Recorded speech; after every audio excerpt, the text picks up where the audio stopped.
संतप्त मानस शांत हों, जिनके गुणों के गान में वे वर्धमान महान जिन विचरे हमारे ध्यान में।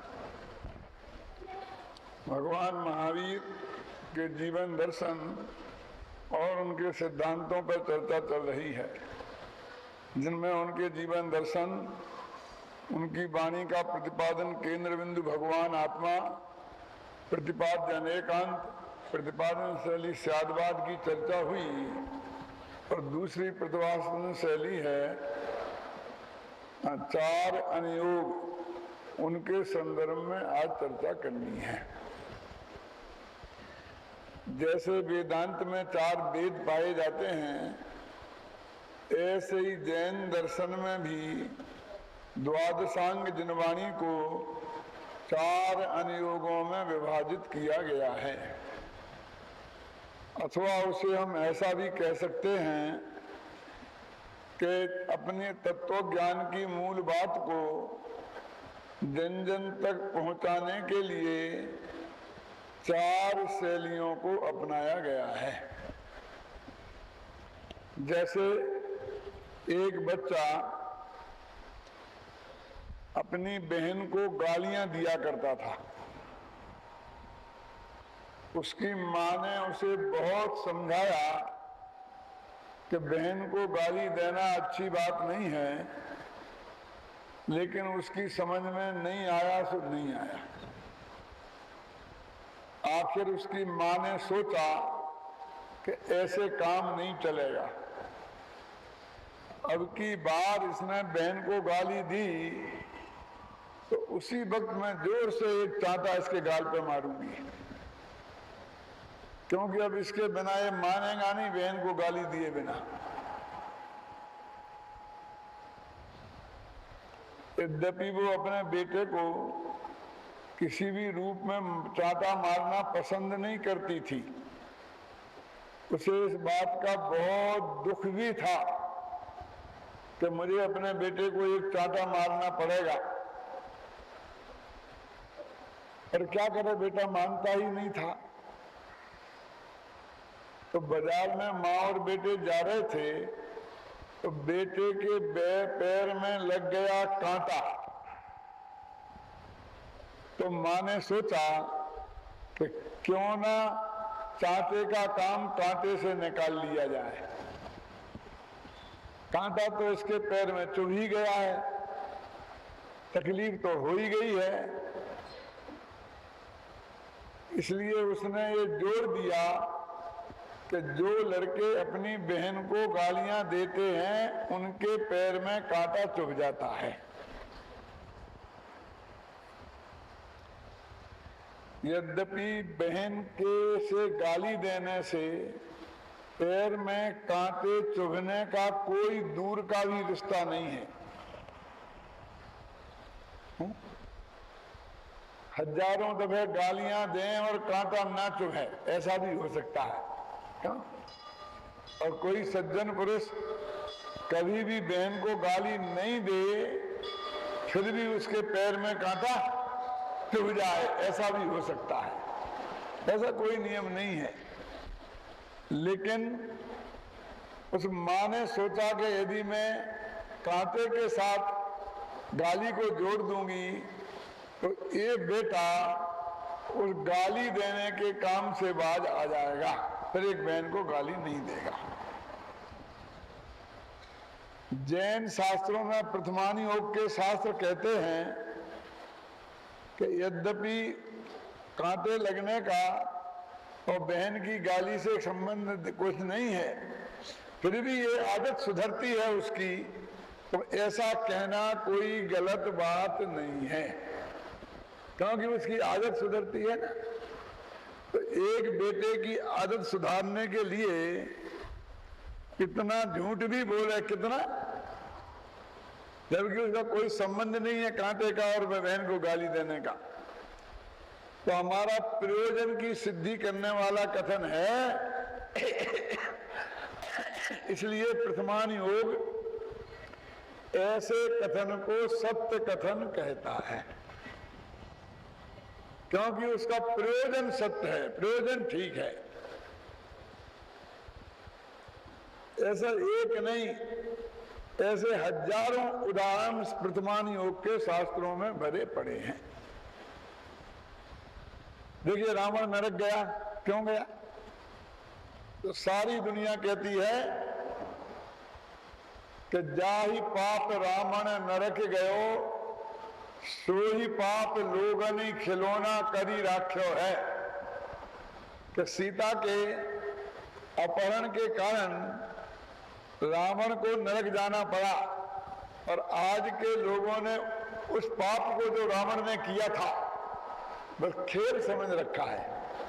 काई पाप लोगन खिलौना करी राख्यो है। कभी कभी मेरे को विचार आता है कि रावण ने क्या गलती की थी। आप सोचेंगे क्या बात कर रहे हैं, लेकिन मैं ये कह रहा हूं कि रावण ने सीता का अपहरण किया, वैसे ही थोड़ी किया था। उसकी बहन के साथ जिन लोगों ने दुर्व्यवहार किया, यहां तक कि उसके नाक कान काट लिए सूर्पणखा के, अरे उसकी क्या गलती थी? उसकी मात्र इतनी ही गलती थी ना कि उसने लक्ष्मण से, राम से अपनी शादी का प्रस्ताव रखा था।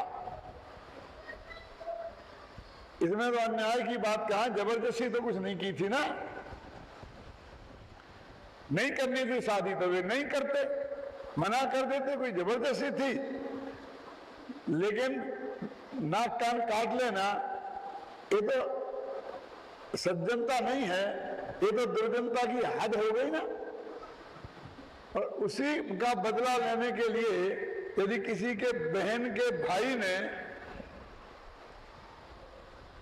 नाक कान काटने वाले की पत्नी का अपहरण कर लिया, उसको मजा चखाने के लिए, लेकिन उसके साथ छेड़खानी नहीं की। 6 महीने तक अपने घर में रखा, लेकिन हाथ नहीं लगाया सीता को।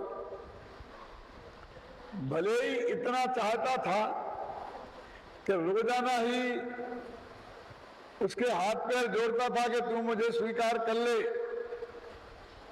तो मैं तुझे पटरानी बनाऊंगा, मंदोदरी से भी ऊपर। लेकिन सीता ने नहीं मानी, तो भी सीता पर उसने हाथ नहीं उठाया, उसे छुआ नहीं। और सीता ने अग्नि परीक्षा देकर इस बात को साबित कर दिया कि रावण के घर में रहकर भी सीता परम पवित्र रही। अब नाराज मत हो जाना जो बात मैं आपसे कहने जा रहा हूं। जाने दो राम की बात, मुझे तो आज रावण का घर देखना है कहीं हो हिंदुस्तान में। तो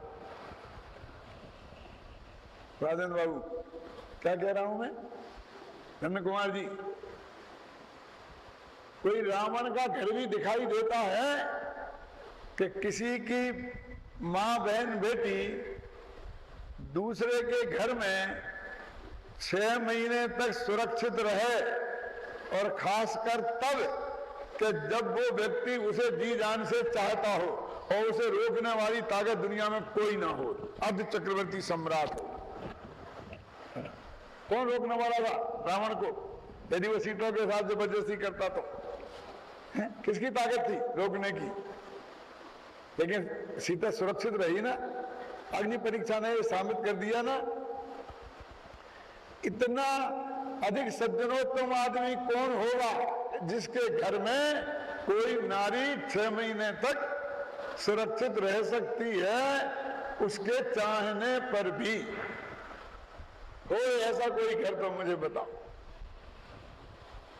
अरे घर तो क्या, आज तो आश्रम भी असुरक्षित हो गए। अखबारों में, टीवी पे रोजाना पढ़ते हो कि नहीं पढ़ते हो? अपनी बहन बेटी किसी संतों के साथ छोड़ने में भी हमारे मन में संकोच पैदा होने लग गया है। क्या क्या गलती की थी रावण ने जो उसे आप भरे चौराहे पर जलाते हो?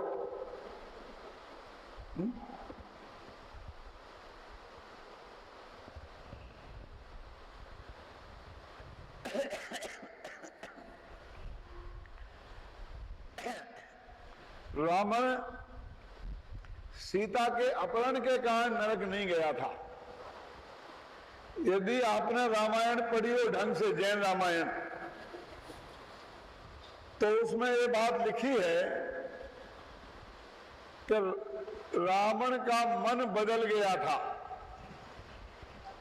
तब जब युद्ध के मैदान में इंद्रजीत और कुंभकर्ण दोनों को नाग फांस बाण में बांधकर लक्ष्मण ने कैद कर लिया था,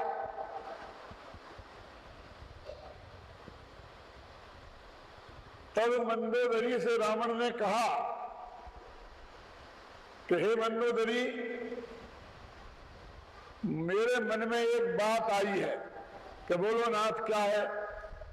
कि सीता जैसी परम पवित्र नारी मैंने आज तक नहीं देखी। लिखा है जैन पद्म पुराण में, पढ़ के देखना। और राम जैसा सज्जन पुरुष भी मैंने आज तक नहीं देखा।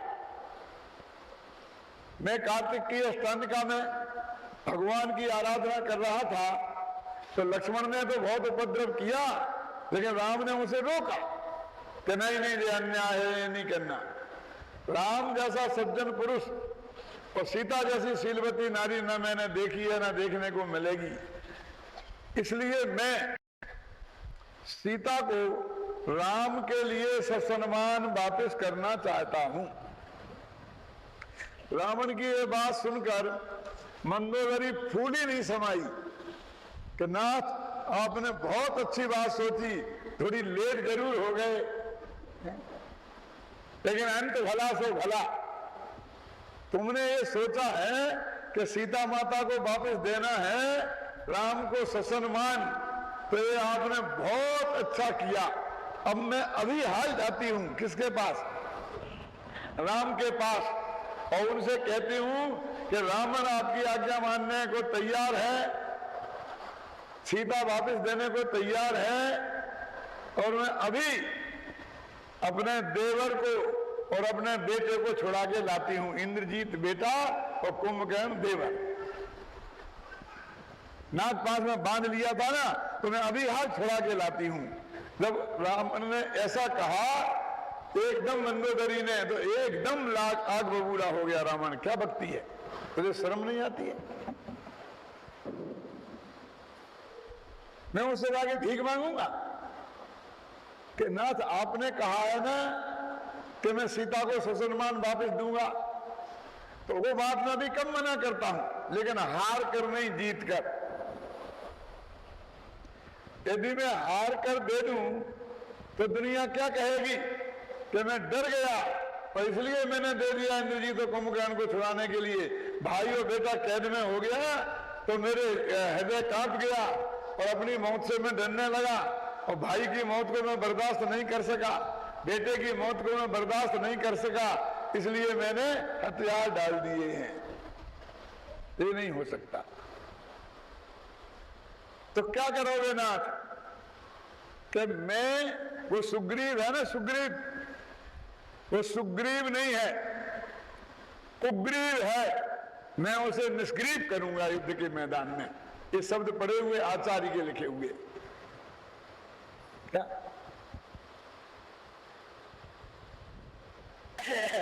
और फिर बाद में राम को जीत लूंगा, और जीत कर घर पर राम और सीता को बेटी और जमाई जैसा रखूंगा, और घर से बेटी और जमाई जैसी विदा करूंगा। ये कहा था किसने? रावण ने मंदोदरी से। अब मैं आपसे पूछना चाहता हूं कि रावण का सीता के प्रति क्या भाव था? आप कहते हो सीता के अपहरण के कारण वो नरक गया है? तो क्यों नरक गया है? नरक तो गया है, ये बात तो पक्की है। तो उसी पद्म पुराण में लिखा है कि इसलिए नरक गया कि सवाल नारी का नहीं था, सवाल मूछ का था। सीता वापस देना स्वीकार, लेकिन हार कर नहीं, जीत कर। सवाल मान कसाय के कारण वो नरक गया है। और ये जो अपहरण की बात है, ये तो लोभ कसाय है और वो है मान कसाय। बोलो बड़ी कसाय कौन है संजीव? मान के लोभ।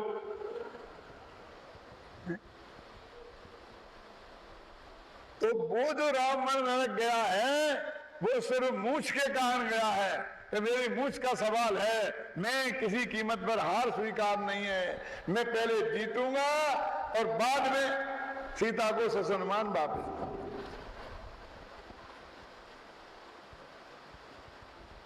तो मैं आपसे ये कह रहा था कि भाई ये जो प्रथमान योग है वो गया तो मान के कारण नरक, और प्रथमान योग में ले दिया कि वो सीता के अपहरण के कारण नरक गया। तो क्यों? क्योंकि वो जो पाप इतना खोटा है आज के जमाने में, टीवी ने और सिनेमा ने इतनी दुर्दशा कर दी है कि वो पाप किसी भी तरह छुड़ाना था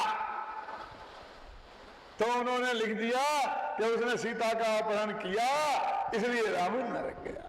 और इतनी लिखने का अधिकार आचार्यों को है, ऐसा प्रथमान योग कहता है। इससे भी ज्यादा कठिन बात आपको बताऊं क्यों? कुंड राजन कुमार जी, मार्मिक बात है। देखो, एक राजा था, उस राजा ने अपने दोस्त दूसरे राजा की पत्नी का अपहरण कर लिया। कैसे किया मालूम?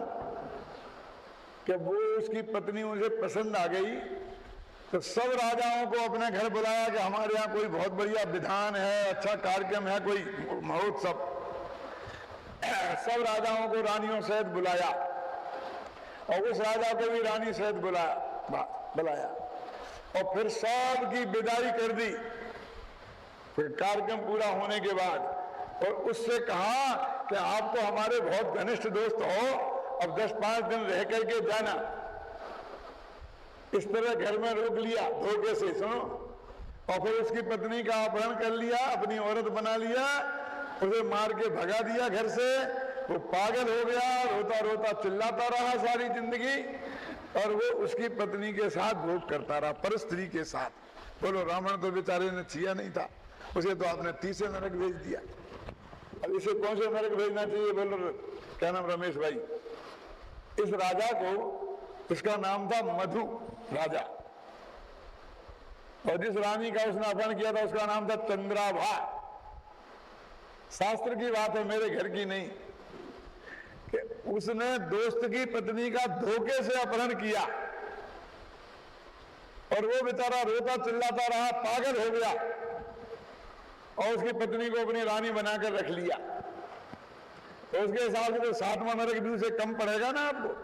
कौन सा? सब रावण 30 नरक में गया क्योंकि सीता का अपहरण किया था, छुआ नहीं था, उसकी इज्जत सुरक्षित रही थी। लेकिन वो कहां गया मालूम? भोग भूमि में माथा ठोक लिया कि ऐसा पापी, और भोग भूमि में गया। और मालूम मरा कब? जब वो उसी औरत से, उसी पत्नी से जो परपुरुष पर पत्नी थी और अपहरण किया था, उसके साथ सो रहा था, भोग में मस्त था। उसी वक्त बिजली गिरी और वो दोनों मर गए भोग के काल में। बोलो, पर स्त्री का सेवन और भोग के काल में मौत कितनी खतरनाक खराब मौत हुई। उसके हिसाब से कौन से नरक जाना चाहिए था?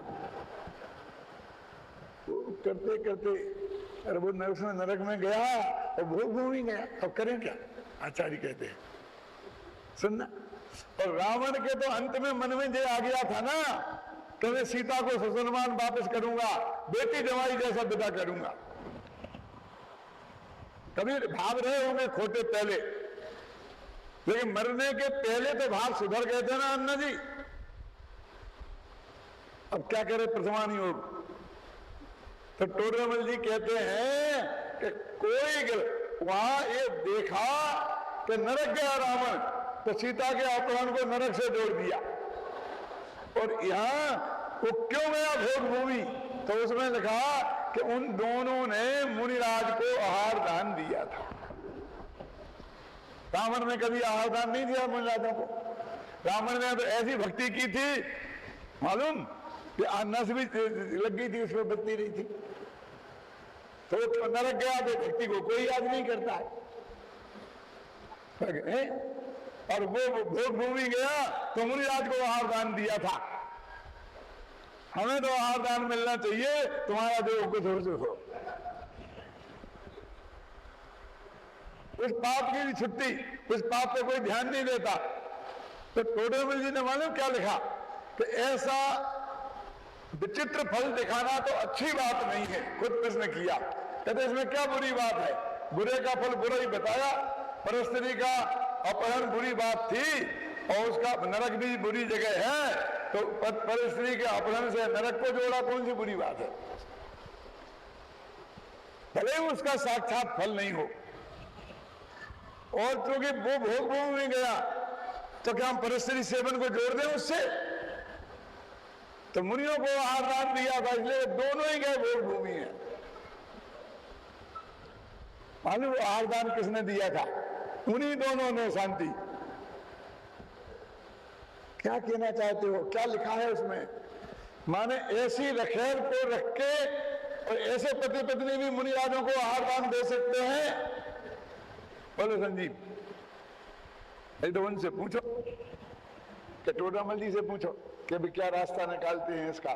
हम तो इतना जानते हैं कि उनने दोनों ने आहार दान दिया था, दोनों ही भोगते भोगते हुए एक साथ मरे और दोनों एक साथ भोग भूमि में पैदा हुए।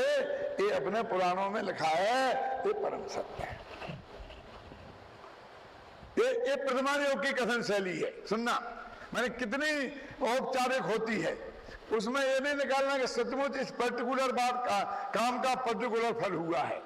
बस बुरे काम का फल बुरा बताना और अच्छे काम का फल अच्छा बताना, बस प्रथमान योग हो गया, बस खत्म। बहन की गाली देने से कांटे लगने का कोई संबंध नहीं है, लेकिन कांटा लगा क्यों? क्योंकि तू बहन को गाली देता है। प्रथमान योग के हिसाब से ये बात सत्य है।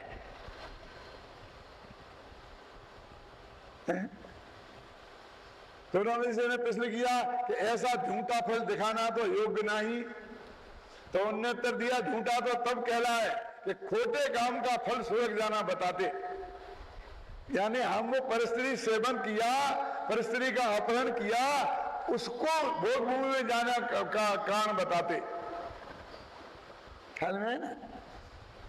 और रावण ने जो भगवान की पूजा भक्ति की थी, उसको हम नरक का जाना कारण बताते तो गलती होती। तो दुली चंदी को लगता पाप कैसे है, ये तो ऊपर ऊपर से बता दिया। लगता ऐसा है, वो तो सारे जीवन भर का हिसाब किताब होता है। एक दिन के पाप से कोई नरक स्वर्ग नहीं जाता। जिसको नरक जाना होता है वो सारा जीवन एक तरीके से बिल्कुल नार की जैसे परिणाम होते हैं। तो जिसको स्वर्ग जाना होता है तो सारे जीवन में स्वर्ग जैसे परिणाम होते हैं। तो जिंदगी भर तो नार की जैसे परिणाम करते रहे और अंत में नमोकार मंत्र बोले तो स्वर्ग चले जाएंगे। धोखे में मत रहना। तो नमोकार मंत्र पढ़ेंगे वो स्वर्ग नहीं जाएंगे। अरे तुम्हारे मुंह में नमोकार मंत्र आएगा ही नहीं मरते वक्त। तुम तो न मालूम किसको गालियां दे रहे होगे, क्योंकि तुम्हें नरक जाना है। ये प्रथमान योग की शैली है। जब तक इस शैली को हम नहीं समझेंगे तब तक हम प्रथमान योग का रहस्य नहीं समझ सकते। देखो, एक बेटा सिनेमा चला गया, रात के 12 बजे घर आया, 9 साढ़े 9 बजे 10 बजे घर आया रमेश जी। तो उसने घंटी बजाई, अंदर से माँ ने बोला कौन? कि मम्मी मैं हूं। कि कहां गया था? बोल कहां गया था? अब नहीं जाऊंगा। अरे गया था तो बिना पूछे क्यों गया था? कि अब बिना पूछे कभी नहीं जाऊंगा। कि कहां? कि सिनेमा। तो जा तू तो दूसरा शो भी देखिया और वही सिनेमा में ही सो जाना। बोल। माँ ने ये कहा तो वो बेटा ये नहीं सोचता है कि आज तो माँ की कितनी कृपा हो गई है कि 200 देखने की कह रही है। वो ये नहीं कहता मम्मी सच्ची बात है कि हाँ सच्ची बात है, तो जरा टिकट के पैसे दे दे। बल्कि हाथ पैर जोड़ता है कि नहीं नहीं मम्मी अब नहीं गलती करूंगा, ऐसी बार खोल दे। माने अपनी माँ के कथन करने की शैली वो समझता है। भले वो माँ कह रही जा तू सिनेमा देख या, लेकिन वो समझती इसका अर्थ ये है कि क्यों गया था। ऐसे ये जिनवाणी अपनी माँ है, ये भी ऐसी व्यंग की भाषा में बात करती है, तो महाराष्ट्रीयन लोगों को जिनवाणी का व्यंग तो समझना ही पड़ेगा। पंडित हुकुमचंद का व्यंग समझे चाहे ना समझे। क्या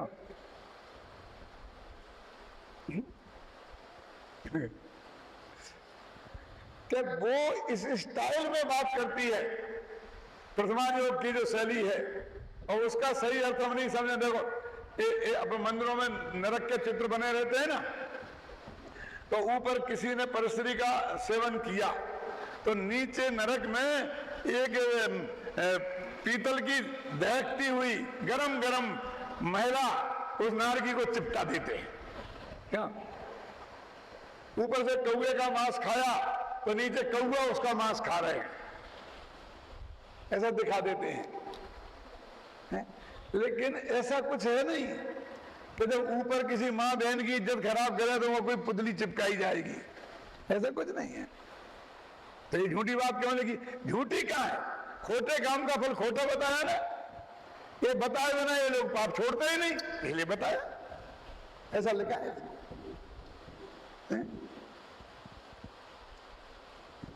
तो ये वर्तमान योग की शैली है। क्या हुआ कि जो अपनी बहन को गाली देते हैं उनके पैर में कांटा लग ही जाता है, और बेटे ने गाली देना छोड़ दिया। मम्मी ने सोचा एक काम हो गया, अब फिर उसके पैर में कांटा लग गया। तब वो बोला मम्मी आपने तो कहा था जो बहन को गालियां देते हैं उनके पैर में कांटा लगता है, अब तो मैंने बहन को गाली नहीं दी, फिर मेरे पैर में कांटा कैसे लगा? तो मम्मी ने सोचा कि एक बात से एक अवगुण निकल गया एक कांटे से, तो ये दूसरा कांटा लग गया तो दूसरा अवगुण भी निकालो।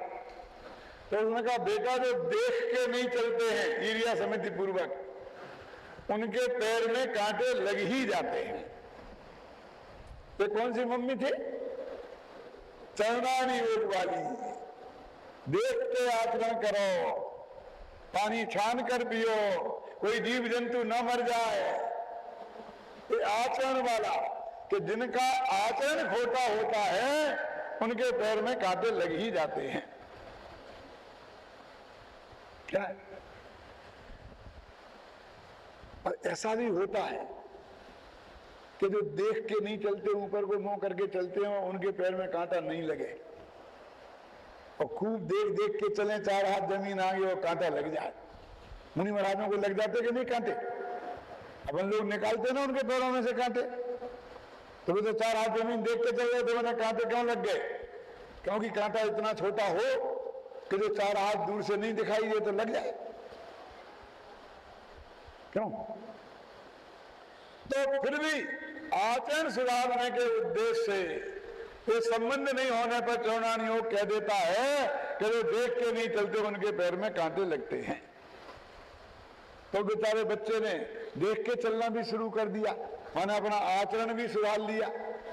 बहन को गाली देना बंद करके व्यवहार सुधारा, देख के चलना शुरू करके आचरण सुधारा, फिर भी कांटा लग गया। रमेश भाई क्या करें? कहाँ है बाबूजी? भगवत जी दिख नहीं रहे। क्यों? समझ में आया ना? फिर भी कांटा लग गया, अब क्या करें? अम्मा ने सोचा 2 काम हो गए तो तीसरा काम क्यों नहीं कर लूं? तो उसने कहा बेटा जिनके पाप कर्म का उदय होता है वे भले ही बहन को गाली नहीं दें और देख देख के चलें तो कांटा लग ही जाता है। और जिनके पुण्य कर्म का उदय होता है वे भले ही ऊपर को मुंह देख के चलें तो कांटे नहीं लगते हैं। जब तक तेरे पुण्य का बीता नहीं करार तब तक तेरे माप हैं, अवगुण करो हजार। तो उसने पुण्य पाप का स्वरूप समझा दिया कि जो हमें लौकिक अनुकूलता प्रतिकूलता मिलती है वो तो पुण्य पाप के उदय से मिलती है, बाहर के आचरण से इसका क्या लेना देना। यानी क्या समझा दिया? करुणानि योग। ये करुणानि योग वाली मम्मी है क्या? तो कर्म के उदय के अनुसार फल मिलता है। पाप कर्म का उदय हो तो प्रतिकूल फल मिलता है, पुण्य कर्म का उदय हो तो अनुकूल फल मिलता है। इसलिए बेटा पाप नहीं करना चाहिए, बुरे काम नहीं करना चाहिए, ख्याल में है ना? तो वो आदत भी सुधर गई। लड़का ने पाप कर्म भी छोड़ दिया, देख देख के भी चलने लगा, बहन को गाली भी नहीं दी। क्यों? फिर भी कांटा लग गया। अब क्या करें? ये कब तक लगेंगे कांटे? अब घबराओ, अब नहीं लगेंगे, क्यों? चार ही नहीं हो गए ना। फिर पूछा उसने, मम्मी अब मेरे कांटा क्यों लगा? ना मैं बहन को गाली देता हूं, देख के चलता हूं और मैंने पाप भी नहीं किया।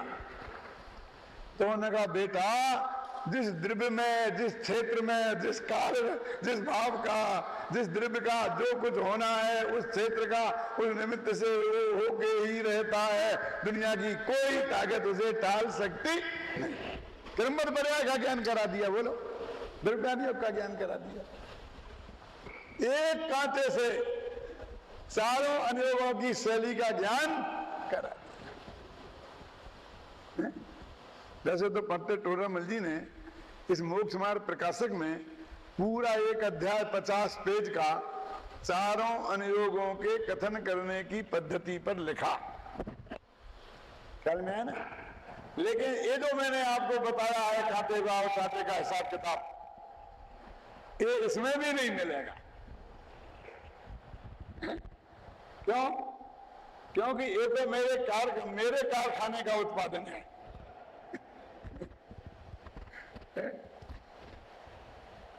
लेकिन वो वस्तु स्वरूप को स्पष्ट करता है।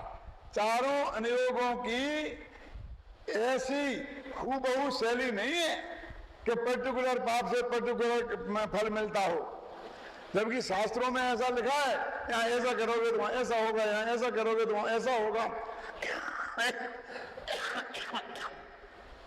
देखो, अब उदाहरण देता हूं मैं। श्री कृष्ण के दो बेटे थे, प्रद्युम्न और शंभु कुमार। नाम सुने? आता है? प्रद्युम्न शंभु कुमार दो भाई, वो कहां से गए निर्वाण? मोक्ष गए दोनों। दो मोक्षगामी जीव थे।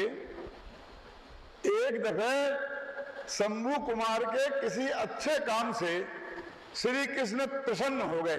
3 खंड के राजा श्री कृष्ण प्रसन्न हो गए और उन्होंने कहा बेटा जो चाहिए हो सो मांग ले। ये तो पुराने जमाने में खास बात थी। तो उसने कहा बेटा पापा कुछ नहीं चाहिए, बस 7 दिन के लिए मुझे राज्य दे दो। आप कश्मीर घूमे आओ और मैं राज संभालूंगा। 7 दिन का राजा बन गया वो। और शास्त्रों में लिखा है कि उस 7 दिन में उसने इतना अन्याय किया कि शहर की एक बहन बेटी सुरक्षित नहीं बची। आप समझ लो इतने में क्या, ज्यादा शब्द नहीं कहना चाहता। आज अपन कहते हैं ना बंबई बहुत असुरक्षित है, दिल्ली तो कहना ही क्या है, इतने केस बलात्कार के होते हैं, इतने हत्या के होते हैं। बोलो बोलो शास्त्र में क्या लिखा है? 7 दिन के राज में कितने केस हुए? त्राई मच गई, लोग घर छोड़ के भागने लगे। फिर श्री कृष्ण को जब 7 दिन बाद राजमहाराज से शिकायत करी तो उन्होंने जो भी दंड देना था उसको दिया, जो भी हुआ बाद में सब हुआ। लेकिन वही शंभु कुमार जिसने उसी वन में ये पाप किए, अब उसके हिसाब से कौन नरक में जाना चाहिए था? अगर बहनों से पूछूंगी तो 14वां नरक बताएंगी, क्योंकि इतने लोगों की बहनों की इज्जत लूटी। क्यों? लेकिन वे उसी वक्त से मोक्ष गए। बोलो क्या करें आप?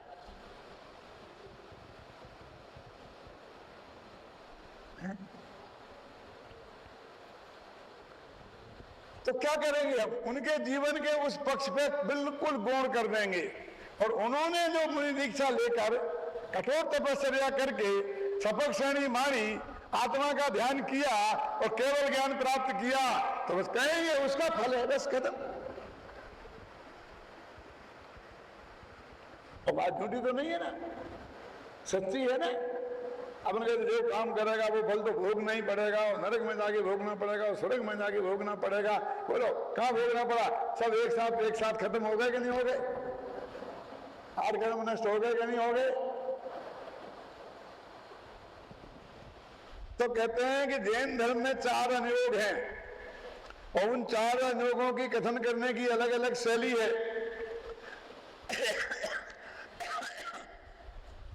उन शैलियों को हम नहीं पहचानेंगे तो उनके मर्म को हम नहीं समझ सकते हैं। देखो, अब थोड़ी द्रव्यान योग की चर्चा करनी है। द्रव्यान योग समझते, पहले समझ लो। प्रथमान योग माने महापुरुषों की कहानियों के माध्यम से पाप से छुड़ाकर पुण्य में लगाना, ये उद्देश्य है प्रथमान योग का। इसको प्रथमान योग माने क्या? और पहला नंबर तो प्रथमान योग का है। बहुत से लोग कहते हैं, ये लोग द्रव्यान योग पढ़ने लग गए, पहला नंबर तो प्रथमान योग का है। उसका नाम लिखा है प्रथमान योग, पहला योग। नंद कुमार जी, टोडरमल जी ने क्या जवाब दिया? हमारे जयपुर वाले टोडरमल जी ने ये जवाब दिया कि प्रथम माने अभ्युत्पन्न, प्रथम माने मूर्ख, नंबर 1। उनका जो अनुयोग, जो बिना कहानी किससे कहे समझे ही नहीं, ऐसे स्थूल बुद्धि वालों के लिए उसका नाम है प्रथमान योग, ऐसा लिखा। जिसे हम आप नंबर 1 दे रहे थे। चरणान योग क्या है? कि भगवान की दिव्य ध्वनि के आधार पर जीवों की हिंसा ना हो, ऐसे असद आचरण को छुड़ाकर सदाचरण में लाना, अथवा पाप भाव से छुड़ाकर पुण्य भाव में लाना, इसका नाम है चरणान योग। और करुणान योग क्या है? कि कई हमारी जीव ऐसे देखने में आते हैं कि वर्तमान में खूब पाप कर रहे, ख्याल में है ना, और सुखी है। और कई जी बहुत धर्मात्मा हैं, सदाचारी हैं, पूजा पाठ रोजाना करते हैं, और बहुत दुखी भी हैं, बीमार भी हैं, पैसा भी नहीं है और तकलीफ है। ऐसी परिणति देखकर लोगों की श्रद्धा धर्म से टिक जाती है कि तुम कहते धर्मात्मा सुखी रहते हो, पापी दुखी रहते, हम तो पापियों को सुखी देख रहे हैं और धर्मात्माओं को दुखी। अमेरिका में तो मेरे से प्रश्न बहुत करते हैं लोग, खासकर अपने देश के लोग जो वहां हैं, वो ये कहते हैं अपना देश इतना धर्मात्मा और वहां के लोग इतने दुखी, और ये देश इतना पापी, मांस मदिरा के बिना खाया ही नहीं, और सारी दुनिया के किसी भी देश को बर्बाद कर दे, चाहे वो इराक हो चाहे अफगानिस्तान। क्यों? वो ऐसे महापापी के देश के जीव इतने सुखी कैसे? ये प्रश्न हर साल इसका जवाब मुझे देना पड़ता है। तो एक ही करुणा नहीं हो गया हमारे पास कि भैया जो अभी दुखी दिखाई देते हैं, भले ही अभी धर्मात्मा हैं, लेकिन पहले के कोई पाप हैं जो उदय में आ रहे हैं, इसलिए ये दुखी है। और अभी जो धर्मात्मा है, इसका फल तो इन्हें भविष्य में मिलेगा। और वे जो सुखी देखते हैं, वो पहले उनने कोई पुण्य किए थे, इसलिए वो उन्हें अब सुख प्राप्त हो गया। अभी जो पाप कर रहे हैं, अब इसका फल नरक निगोद में जाके उन्हें मिलेगा। क्यों जी? करुणान योग नहीं होता तो हम क्या जवाब देते? ये जो कर्म फिलॉसफी है ना, खासकर, वैसे तो भूगोल भी आता है करुणान योग में।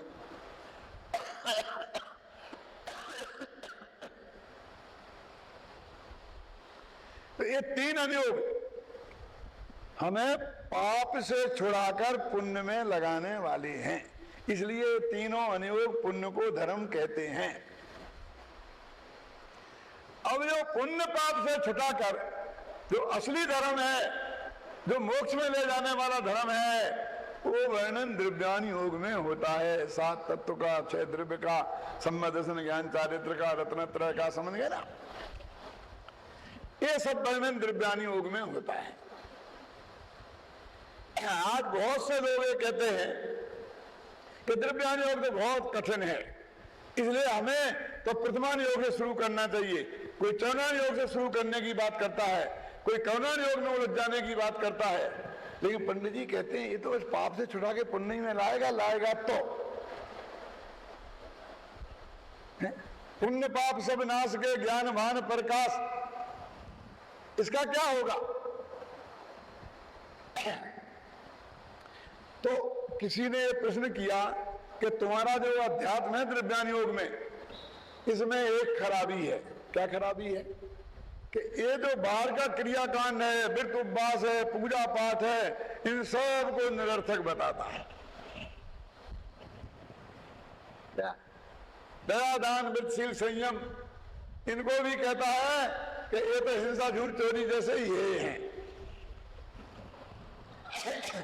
इससे लोगों के भ्रष्ट हो जाने का बहुत डर है। तो टोडरमल जी ने ये जवाब दिया, भैया कैसे होंगे भ्रष्ट?